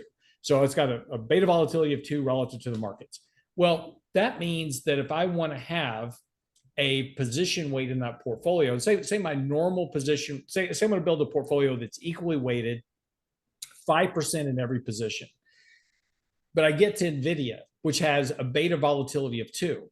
Well, I can't own 5% of that position in my portfolio because it's increasing my beta more than the S&P. So I can only own 2.5% of that position because of its relative beta volatility to the index. So if I want to keep my portfolio beta relative to the S&P, I can't have a 5% position in NVIDIA, or I can't have a 5% position in Palantir, which has a 2+ beta to it. So that's where you have, again, this is why it's complicated. It's a lot of math involved, but this is where you've got to start looking at the risk you're taking with each position and saying, okay, I'm not willing to let that position dominate my portfolio volatility because I can't stomach it. If my portfolio is down twice as much as the market, I can't handle it. I can't have that kind of volatility built in. So again, that's why you have to look at each position you own and how it impacts the volatility of your overall portfolio. And that's all about sizing. Okay. All right. I got to end it there. I'd love to keep drilling on this, but I'm going to be losing my room pretty soon. And there's more things I want to get to. They're going to kick you out. So Mike Leibowitz did a bang up job, as he always does, standing in for you while you were gone last week, Lance. But he just came out with a piece on your site, and it's raising a question that I've been hearing more and more in the discussions I've been having on this channel, which is, I would say there's a large expectation that the Fed is going to cut at some point, right? I haven't looked at the data recently, but I think the market's pricing in 2 rate cuts this year. Yep. And then several more in 2026. So it seems like the only person who, doesn't think the Fed might cut this year is Jerome Powell himself. But everybody else pretty much feels like it's going to.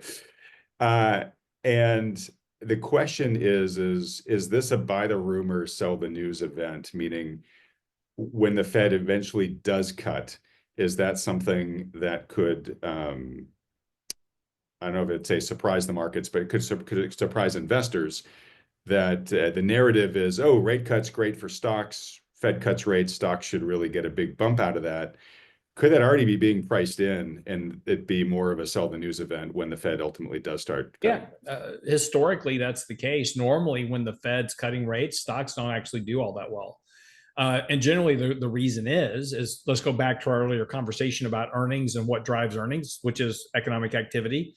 Generally, when the Fed's cutting rates, they're cutting rates to offset weaker economic growth, which is impacting earnings, which is generally dragging on stocks at that point. So, it depends on a couple of factors, obviously, but if the Fed comes in and, cuts rates by 25 basis points, that's probably already priced into the markets. Markets probably don't react strongly to that one way or the other. But if they come in and they cut 50 basis points because we just got a negative employment print, or something's happened, tariffs, Trump, goes off and just does like dramatic hikes on tariffs, and all of a sudden it's had a real big impact on economic imports or exports, whatever the cause is, and they have to cut by 50 basis points, the market's not going to like that. Because again, what will be happening? Well, at that point, all those earnings estimates we were talking about, which were very ebullient going into the end of the year, they've all started getting cut. And all of a sudden, if they have to start cutting earnings, that makes valuations go up, which means now I've got to reprice the market for valuations based on lower earnings expectations. So, I think the real risk of the markets is that the Fed cuts more aggressively than expected, which I don't think that's an outside, what am I trying to say here? I don't think that's an unreasonable expectation that we should ignore. In other words, I don't think there should be a zero bet on a 50 basis point cut later this year because something's happened economically. Okay. All right. So yeah, I just wanted to get that out there just for those who are kind of salivating that, okay, at some point here, Powell's going to have to buckle and man, that's going to be great for X, Y, or Z asset class. It might not be for the reasons that Now, Lance. if they did that, now the markets will rally if the Fed cuts rates by 50 basis points and does 100 billion a month in QE. The markets will rally on that. Yeah, and that's a great question. So obviously, then it's going to say, I mean, look, we're not going to get that, Lance. One man's opinion. I don't think we're going to get that unless things are really grim. That's what I mean. Yeah, but then the meaning markets, the markets will probably have gone through some yeah, downward lurching before we see the yeah. response. Yeah. If the Fed comes in and they're cutting 50 basis points and doing QE, I mean, remember the last time that happened was in 2020 and markets were down 35%. Fed comes in, cuts rates to zero, does 120 billion a month in QE, and the market goes off screaming. And we have the largest recovery ever in the history of the markets over the next 2 months. There's precedent for that. But again, you're going to be down 20, 30% before the Fed steps in because now they're worried about potentially risk on the banks, which is at the end of the day, all they really care about. So, if there's risk coming to the banks, the Fed steps in with QE, markets have already been under a lot of pressure, but that will likely be a buying opportunity, not a selling opportunity. Okay, got it. All right. And look, I'm just sort of throwing this in just so folks don't think I've ignored it. On this channel, I think even in some of these weekly market updates, Lance, I noted for folks silver's breakout when it got above 35, saying that it could really start moving quickly now that it had broken through that resistance. Yep. It's been ping-pong back and forth between 35 and 37, which sort of proved to be a secondary channel for it. A lot of the people at this conference have said, hey, look, once it gets above 37 and out, it could really be off to the races from there. The day we're talking, Lance, silver futures at least are now 38.80, something like that. They're getting close to 39. So we may be seeing a pretty substantial breakout in silver there. I have not had a chance to look at headlines. I don't know if there's any material news driving this or if it's just a purely technical move. I will note that Bitcoin has been on fire the past couple of days, back at all-time highs, up something like 6 or 7% in the past 24 hours. Last time I checked it as of this recording, it was like $117,000, $118,000 at Bitcoin. I'm curious if you have anything to say on that, Lance, one way or the other, but is the Bitcoin move here just risk on steroids? Yeah, it's just Bitcoin has got a huge proxy for or huge correlation to the stock market itself. So it's very much a risk on proxy. Silver looks really good here, but not technically. It's extremely overbought. You're 3 standard deviations above long-term mean. So if you don't own silver right now, I would not buy it here. You're going to get a pullback at some point. Again, and you look back at history, just going back over the last few years, every time it's done this kind of action before, it generally has a decent correction afterwards. So you'll get a better entry point. Again, not a lot, but you get a pullback of somewhat to support. It's kind of the gold conversation we had, a month or so ago. You'll get some type of better entry point to buy silver, but it's extreme when you're pushing these kind of extreme overbought levels. Typically everybody's already in, so typically this is psychologically where it's like, oh, I got to get in now. You kind of miss the boat at this point, so you kind of wait for better opportunity. But then that's just all commodities in general, right? Commodities are very much price driven because they're all driven by futures contracts, which is all buy and sell driven, right? So just when things get really overbought, this is a really good time if you own silver. This is what I talked about earlier. Take a little bit of profit off the table here. Look for a pullback. You get it. Put your money back to work. All right. Okay. So trades, Lance. I know you were gone this past week, but did RIA make any trades? Let's see. No, we didn't make any trade. We did a whole bunch of trading. I'm trying to remember. Did you talk to Mike about trades when you did the show with him? I did. Because he should have given you quite a long list. He did. He did. Okay. Yeah. And I remember you had said leading up to last week with him that you guys had your shopping list and you were waiting for the time to actually start deploying it. Yep. Seems like you guys kind of deployed it then. Have you kind of been just letting the dust settle from that, or have you been actually making incremental trades? No. So portfolios are right now, they're trading right around full exposure at 60% exposure. If we get some type, and we're kind of going through a bit of a correction right now, we're kind of consolidating this recent run up. Markets are, as we're talking here Friday morning, Markets are down about 35 basis points this morning, nothing major, but markets have kind of been flatlined all week, haven't been doing a whole lot. But if we can kind of work off some of this overbought condition, pull back to support, I would love a 5% correction in the markets. That'd be fantastic. And then I could deploy, another 10% in cash that I've got sitting on the sidelines right now. Okay, and that would be a real correction, not a micro one like you thought we had. Yeah. No. To deploy a big chunk of cash, you need a decent setup, and we haven't had a decent setup in about a month and a half. So So we'll get how much cash are you holding right now? about 12%. Okay. Yeah, and I want to deploy 10. I always keep 2 to 5% in cash for clients have withdrawal needs or whatever, and I don't want to be forced to sell something to meet a withdrawal requirement. So we always keep 2 to 5% in cash, generally. We'll sweep that into short-term T-bills or something that are yielding 4 or 5%, whatever. So out of the 12% cash, I've got 10% of that I want to put to work, and that'll take us to almost 70% exposure, which I'm okay with if we get the right setup. Okay.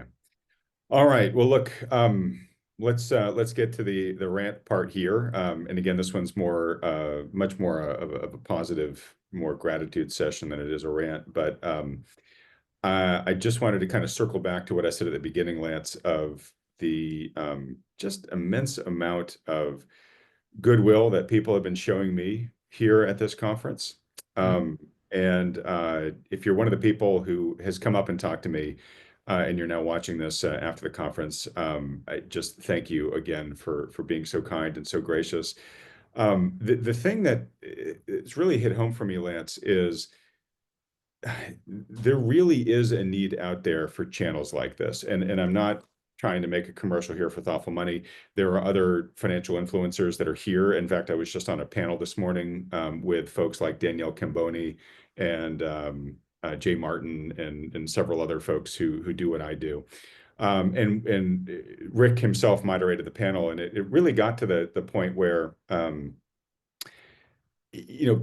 people are finding themselves very underserved by the traditional sources out there, and we spent a lot of time talking about this, so I won't rehash it all. But I think one of the things that has made my channel and others like it successful is that people are basically sort of taking their destiny into their own hands. They're saying, look, CNBC just kind of feels like I'm being marketed to all day, and it's more entertainment for views, and it's just sound bites, and it's not really making me a better informed investor. So I'm going to go and start self-educating. And they're consuming media from a lot of different alternative sources, thankfully this channel being one of them. And the appreciation that I'm getting from people to just say, hey, look, the conversations you're having, the experts you're bringing on, the things I'm learning from this have vastly increased my education level in investing and my general financial literacy. But more importantly, like I've actually done better as an investor as a result of this. And to know that we're playing some sort of role in helping improve people's financial agency and destiny is honestly the absolute best feedback that I could get. It's exactly the kind of difference I want to be making in the world. It's why I founded this channel. Lance, you've been a big part of this, and I know that's been a big driver for you in doing what you do at RIA and actually managing people's capital and helping them get to a better destination. So, I got to say, it feels wonderful to be part of a movement that is doing good in the world like that. And as I like to try to remind people, if you're watching this, I mean, I'm one of you. I literally came to this industry from the outside. On this panel, Lance, there was a number of folks, Danielle included, who wanted to be a journalist from age 6 and went to journalism school and rose up through the media landscape. That's not me. I was a professional, at the time, kind of stuck in the rat race in Silicon Valley. And I would get home late at night and be exhausted. I would have missed putting my kids to bed. I'd maybe see my wife briefly before she went to bed. And then I'd get online and I'd go to these websites that, were beginning to educate me about what was going on the macroeconomic side of things. And that helped me sidestep the global financial crisis. So I know what it's like to be in your shoes. And I literally just wanted to try to create the type of content that I most wanted to see as that individual. And hopefully, at least it seems like that kind of content's resonating, at least with the folks that watch this channel, Lance. And that's wonderful. But information in and of itself, it doesn't have value. It's the application of that information. And to hear that people are actually using it to improve their financial trajectory, their financial destiny is just, it's such a gift. And I just want folks to know there's no ego in this at all for me. Like I said, if there's anything I do well, it's hopefully just being a good avatar for you all, and hopefully asking the questions that you would like to ask if you were sitting in the seat that I'm in. And there's no hubris here. I'm very humble about how lucky I am, and I just am grateful to be the guy in this chair. I guess first I just wanted to express that to folks. I really am just a regular guy, and when you come up and thank me for it, it means so much to me. But I also just want to let you know that I don't think I'm doing anything special. I think I'm literally just trying to honor the chair and use it the way that you would if you were sitting in it. But anyways, Lance, you're a big part of this. I wanted you to hear some of that goodwill, but also hopefully I'm sure you got some reflections back on people about, why you're doing what you do here. No, I do what I do here because I love what I do. So, it's there's the old saying is like, if you do what you love, you'll never work a day in your life. Right. And that's it's very true. I mean, I enjoy getting up and going to the office and doing our YouTube show and writing blogs and writing newsletters and doing the show with you here on Fridays. It's kind of the highlight of my day. So I'm more bored when I'm at home trying to figure out something else to do because I don't really have any hobbies to speak of, because I find myself coming back to, hey, there's an idea I could go write about, and I'll wind up, writing about something at, 8 o'clock at night. So I get it, but let me just dig a little deeper because yeah. Lance, I know you. I mean, I know you love doing this, but you don't do it for the personal enjoyment alone, right? I mean, I think you enjoy the mission part of it too. And that's really what I'm trying to score here is there is a need for channels like this. And I'm not saying Thoughtful Money specifically, but given the current media landscape where people, and the current lack of financial literacy in our education system, and the current, I would say, sort of general rapaciousness of Wall Street and most financial advisory firms out there, there is a need for a place where people can feel like they're getting authentically valuable, or as I like to call it, financially nutritious information that then helps them make better decisions and actually increases their overall lifetime return. I believe you've got a real passion for that part as well, the helping people part of it. Oh no, absolutely. That's again, that's the best part of the job. But the actual job parts, the managing the money, dealing with the clients, making sure they're successful. Yeah, absolutely. That's, I've said this before but I would do it if I didn't have to pay bills, I would do it for free, because it's just, the money is not, building the business and growing the firm and doing all that. It's not about the money. It's about helping more and more people. And then we do a lot of free work for people as well. But yeah, it's just, but it's not just me. That's everybody in our firm. It's Danny, it's Rich, it's John Penn, it's everybody you talk to in our firm. They absolutely love their job and they love working with the clients. And that's why we do a lot of, every year we do a lot of client events where we get all of our clients together. We take them out for barbecue or crawfish or whatever, batting cages, just have a good time and just meet up with our clients and talk to them and visit and spend time together, because it's more about the relationships. And, we absolutely love hearing the stories like, oh, hey, my kids just graduated college, got everything paid for. That's awesome. And that's fantastic. The thing that bothers me though about the media and talking to, kind of what, going back to what you were saying, is that the media it's driven by its advertisers. So, two things, and this is why, we talk a lot on our daily YouTube channels, like be careful who you listen to, because, if there's a lot of people that come out with like super, there's an old saying in television, if it bleeds, it leads. So the more bearish the headlines, the more clicks and views it gets. Well, make sure that, the person that's feeding you the information doesn't have another agenda, right? Are they selling you a product, or are they selling you something on the back end? Same conversely with CNBC or Market Watch or whatever. They're paid for by the mutual fund industry. They're paid for by the ETF industry, all the people buying advertising. that's what those channels live off of. And so they cater to their advertisers. So again, that's why it does feel like when you watch CNBC, it feels like you're marketed to, because you are. It's the same Because no thing. matter Like, what happens, it's always a good day to buy an ETF yeah, because yeah. what our And, advertisers are pushing at. and right now, in particular, there was an article out this past week. There's been a 300% rise in scams on financial social media. So again, there's a lot of influencers out there on TikTok that are, promoting financial advice.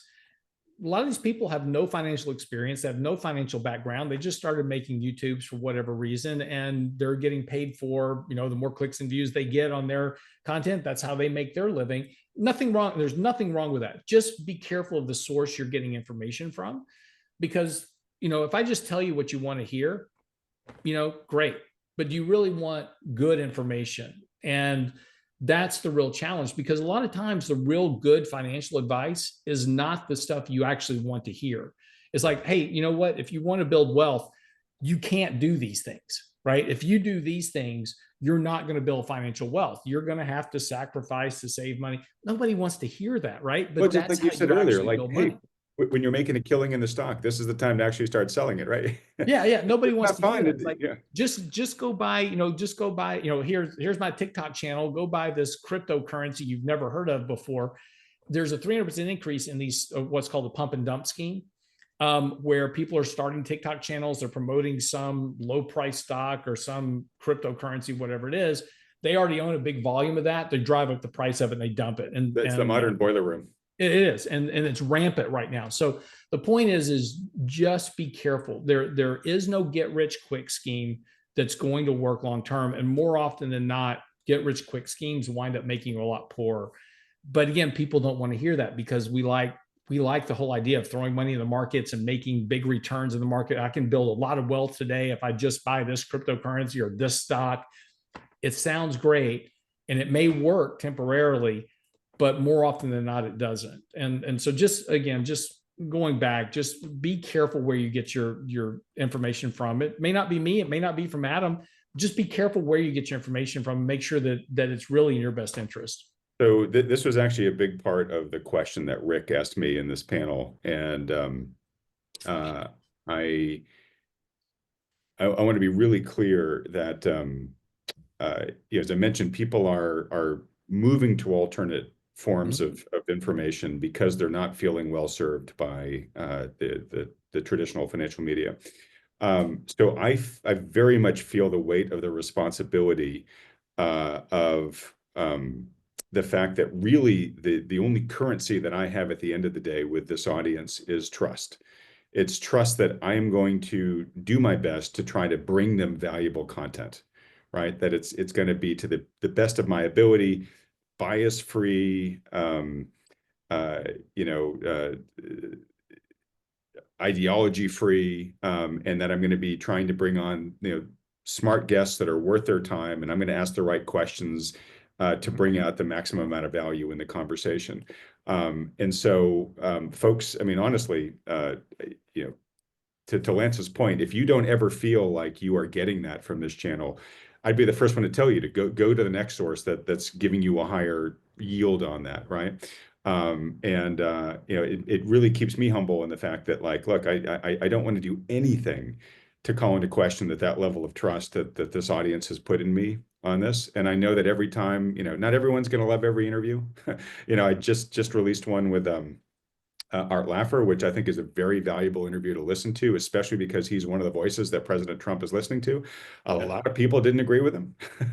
And I think that there were enough people who said, hey, look, while I didn't agree with him, I value that Adam's bringing on the alternate opinion, and it's giving me a chance to listen to it.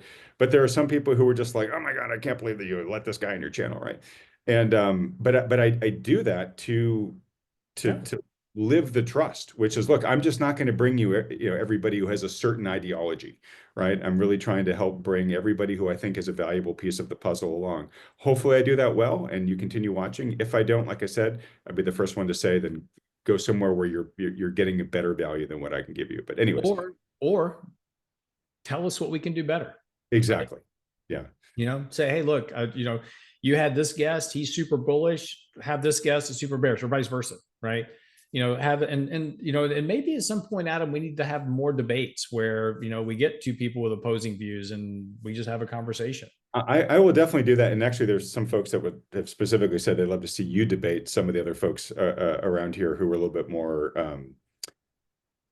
Well, it's funny. You're kind of in the middle. So some people will say, I want Lance to argue this bear because I think Lance is too bullish. And I've heard the other way around.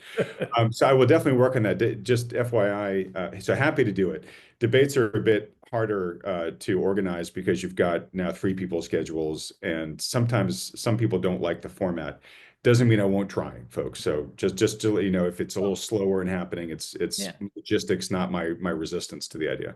One thing, well, one thing we could do, and again, I agree, the problem with debates also is that they can turn out to be more argumentative than actual debates as well. So it has to be, but debates I have have an to be, edit button, or I can just not run it if it's not useful. yeah. But maybe, maybe the other goal is just, we just set up, say, hey, look, here's a clip from an interview I had this week. He said react to it. this, let's talk about that topic. And so at least that, I think, because I think the most valuable thing to get from financial media is being able to see both sides of an argument at one time. Because again, it's I'm here talking to you right now. Look, my opinion on the market could literally change Monday morning. If something happens over the weekend, and today I don't see anything wrong with the markets. We're having a little bit of a correction. Markets are just kind of working off some really overbought conditions. The market could be down 3% on Monday because Trump says something over the weekend. That's going to change my whole outlook. But you're not going to pick that up because you're not going to hear from me until next Friday with Adam, right? So, but I think the most valuable thing that we can get out of financial media is being able to see both sides of the argument so that I can make a better informed decision. And this is one of the challenges I think you and I both face, is that we tend to gravitate towards, we have every human has a bearish propensity to them. We have a loss bias built into us because when we were cavemen, we didn't want to get eaten by bears, right? So it's prospect theory. We feel the pain of a loss twice as much of the joy as you get. Exactly. Yeah. So we tend to gravitate towards that. But the problem is that when you hear that media, right, that's all you hear. You hear a whole conversation about how bad things potentially are going to be. But what we need to have is a better conversation where it says, okay, here's the bearish argument, here's the bullish argument. We can marry those two together and say, this is, and here's, the probabilities and possibilities, as we were talking about earlier, 50, 35, 15. I think that's the way to approach it. Say, look, here's my base probability expectation. So at least I can better navigate my portfolio of what to expect and say, okay, well, 50% bullish, I can bet on that, but I need to hedge for this other 50% that may not work out that way. Yeah, no, exactly. And so to Lance's point about feedback, yes, please share it. And by the way, we love it in general, but just so you know, I read every single comment on YouTube. I read every single tweet on X. I read every email that people send to me. I can't necessarily respond to all of them, although I do think I do a pretty good job of responding to the majority. But I just want you to know, if you do take the time to share the feedback, it will be heard, and we do our best to integrate it. Do you read all the bot comments on X? Yeah, I delete all the bot comment on X when I see them. And I'll tell you, the worst is, there's a lot in general, but the worst is there are these bots that will come and carpet bomb some crypto, and you'll get literally, Lance, like 150 comments in 30 seconds, right? I know, it's crazy. And the problem is YouTube doesn't have a mass delete button. So I literally have to go through and individually click delete. It's just, it's so infuriating. I feel your pain. And my remedy for that has been, now when I post on X, I can only allow verified accounts to respond, which I hate that, because there's a lot of people on X that are really smart people and they have good comments, but they can't comment because they're not verified, which, hey, I agree, you don't want to pay the $8 a month. I get that.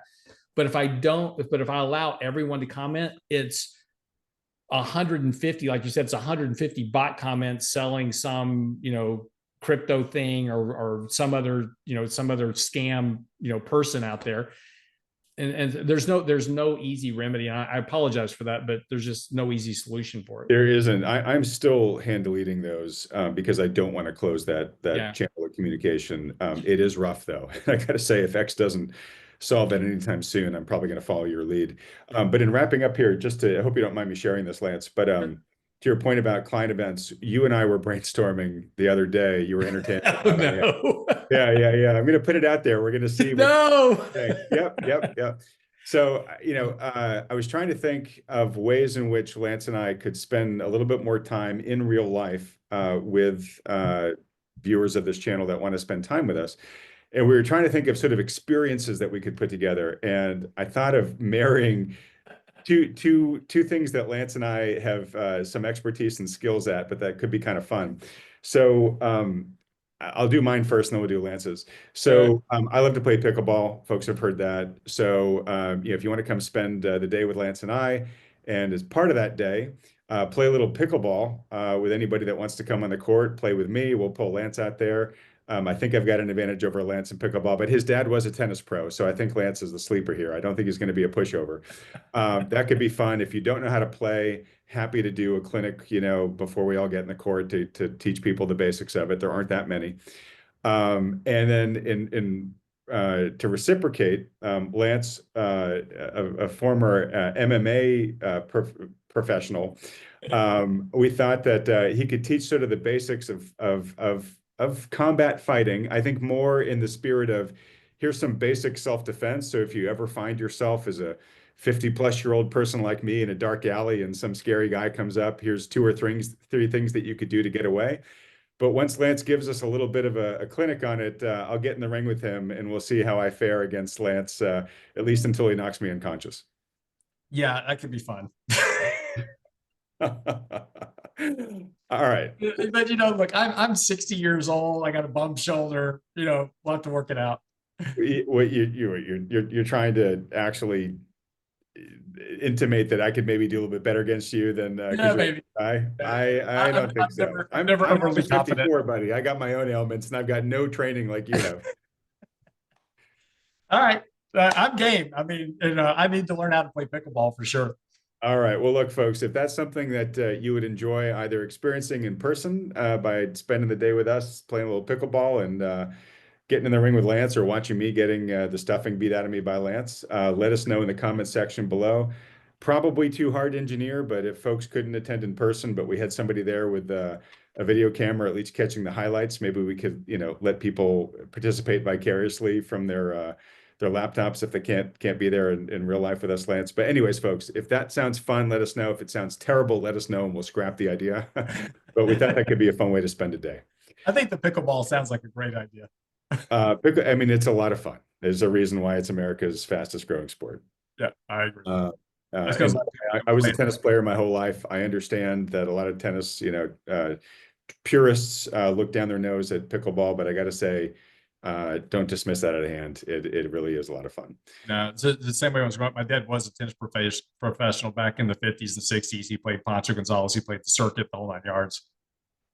And he was determined to make me a tennis player growing up. And of course, as a rebellious kid, as I was, I went and played racquetball, which, he probably irritated him to no end. Racquetball destroys your tennis forearm. So, he looked down on that. So he would absolutely despise pickleball. Let me tell you. Well, folks, anyways, hopefully there's enough interest in that we actually do make it happen. If not, Lance, you and I can just get together and I'll beat you on the court and then you'll beat me.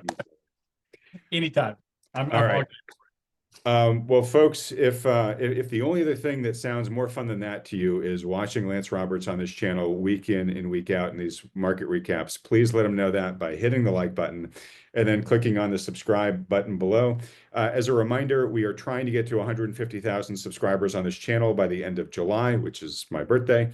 If you have not subscribed yet, would love your help in that. It only takes a second. Just click that subscribe button. And it really does help us. There's benefits both ways. If you click the subscribe button, you'll get alerted every time this channel publishes a new video. So it helps you. And the more subscribers we have, the more attention the YouTube algorithms gives this channel. So it actually helps this channel succeed. So again, that 1 second effort on your part really does make a big difference. And if you'd like some help in, managing your portfolio, either through the 3 months ahead that might have those different probabilities that Lance laid out for us earlier, or the longer term potentials in the market with some of those big macro risks lurking. As I've said many times already in this conversation, I think most viewers would benefit from getting the guidance of a good professional financial advisor, importantly, one that takes into account all the macro issues that this channel discusses. If you've got a good one who's doing that for you, great. Don't mess with success. But if you don't, or you'd like a second opinion from one who does meet that criteria, one of the firms that appears with me on this channel week after week, perhaps even Lance and his team there at RIA, then please consider scheduling a free consultation with them by filling out the very short form at thoughtfulmoney.com. It takes you only a couple seconds to fill out the form, and once you do, the firms will be in touch with you very swiftly. Lance, my friend, as always, great talking to you. Very glad that you're back in country. Look forward to picking things up with you next week. As usual, I'll let you have the last word. No tax on tips, right? So that's been an interesting thing, because in the UK there is no tipping, which I think is a culture we need to adopt here. Sure. You know, it's funny. Somebody I was talking to somebody about this, and they were like, you know, kind of the reaction to a lot of the people who make money on tips in the US is like, oh, okay, great. I guess I just will feel less bad about not having declared my tips. Like their life's not going to change. It's not really going to save them that much more money because they already weren't declaring their tips, right? They can just feel less like a criminal now, right? No, my wife and I were just kind of, amazed when we were in the UK, because we're so used to every time you go somewhere, like you get a cup of, you walk up to the counter, you order a cup of coffee, you pay for it, they flip the screen around, it's like, 20, 25, 30%, whatever for a tip. And there's no tipping in the UK. And it was like, I kept just out of habit looking for where to put a tip, and there's no tip. And I'm like, this is great. I can really get behind this. I know. And I got to tell you, look, I mean, one, I very much empathize with people who rely on tips for a living. I mean, I get it. But as we've talked about, Lance, tipping culture has gotten out of hand. And actually, this hotel I'm staying at, the prices are ridiculous. And so last night I missed dinner, came back late to the room, looking at the menu, and I'm like, God, these prices are just bananas. So I order a child's hamburger, right? They deliver it. It's $20 hamburger, right? So they deliver it, and the guy, very kind, brings it into my room and mentions something about, oh, here's a line where you can put a tip if you want. So I put a $5 tip down. So he leaves, and then I look at this thing and I realize it's a $20 hamburger, right? But they've put in a $5 delivery fee plus a $5 gratuity. They already put the gratuity in. So I just gave them an extra $5 on top of that, right? So I paid 15 more than the $20 hamburger. So I open this thing up. It is not one hamburger, it's two hamburgers. Lance, they are so small, both fit in the palm of my hand. And I'm like, oh my God, I just paid $35 for maybe like 10 grams worth of meat. That's shrinkflation right there. It was just unbelievable. So anyways, yes, anyways, it would be wonderful to adopt more of a less of a tipping culture here than we have in the UK. But I will say I'm happy for those who depend on their tips. Whatever. And I'm a good tipper here in the States. So I tip well, particularly tip well for good service, because I know all my kids, I waited tables growing up. My wife's waited tables growing up. All my kids are waiting tables now. So our whole family is very ingrained in that culture. We know it, and we know how hard that you work for that. And my problem with tipping is when I go to the counter, I pay for it, you do all the work. It up, I have to bust my own table, and that I have a problem with that tipping. But if you're waiting on my table, busting my table, taking care of me, providing good service, I tip very well because I know how hard the work is. Yeah. But I will say the spin kiosk is pretty infuriating, right? Yeah. All right. Well, look, we'll end it there. Lance, my friend, like I said, very glad you're back in country. We'll see you next week. Everybody else, thanks so much for watching.